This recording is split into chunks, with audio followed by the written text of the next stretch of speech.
அனிதாவுடைய வாழ்க்கை தான் வந்து அ அவங்களுடைய குருவே. அவங்களுக்கு ஒரு குரு இருக்காங்க.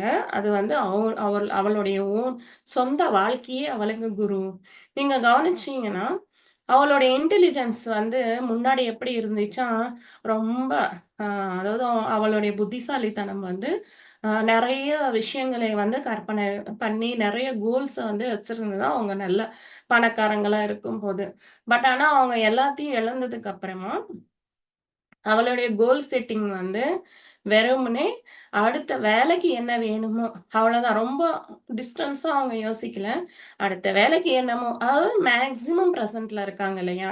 ஸோ அவளோட இன்டெலிஜென்ஸ் வந்து பழசும் யோசிக்கல. ஏன்னா பழசு வந்து ரொம்ப பிரச்சனையா இருக்கு. அதனால அத அவங்க யோசிக்கிறதே விட்டுட்டாங்க.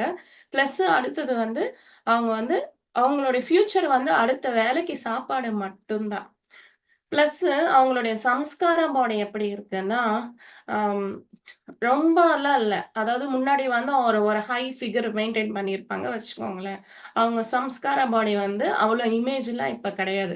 அவங்க வந்து ஒரு சாதாரண ஒரு மிடில் கிளாஸ் அந்த இமேஜ் இருந்தாலே போதும். அதையே நடிச்சுட்டு இருக்காங்க. ஆக்சுவலா அவங்க அது கூட கிடையாது. அந்த இமேஜ் இருந்தாலாவது போதும் அப்படின்னு அத தான் மெயின்டெயின் பண்றாங்க. இமேஜும் அவங்களுக்கு ரொம்ப சின்னதா தான் இருக்கு. கம்மியா இருக்கு. ஸோ, அப்புறம் அவங்களுடைய புத்தி எப்படி இருக்கு அப்படின்னா, நெறைய ஃப்ரெண்ட்ஸ் இருந்தாங்க முன்னாடி.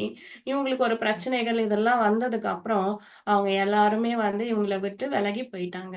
அதனால இவங்களுக்கு இருக்கிற ஒரே ஃப்ரெண்ட் வந்து யாருன்னா, அவங்க ஹஸ்பண்ட், அவங்களுடைய பையன்.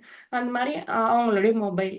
இங்க இவங்க 4 சரீரங்களும் அதாவது 3 சரீரங்கள் வந்து முற்றிலும் ரொம்ப சைலன்ட் ஆயிடுச்சு. ரொம்ப வீக் ஆயிடுச்சு.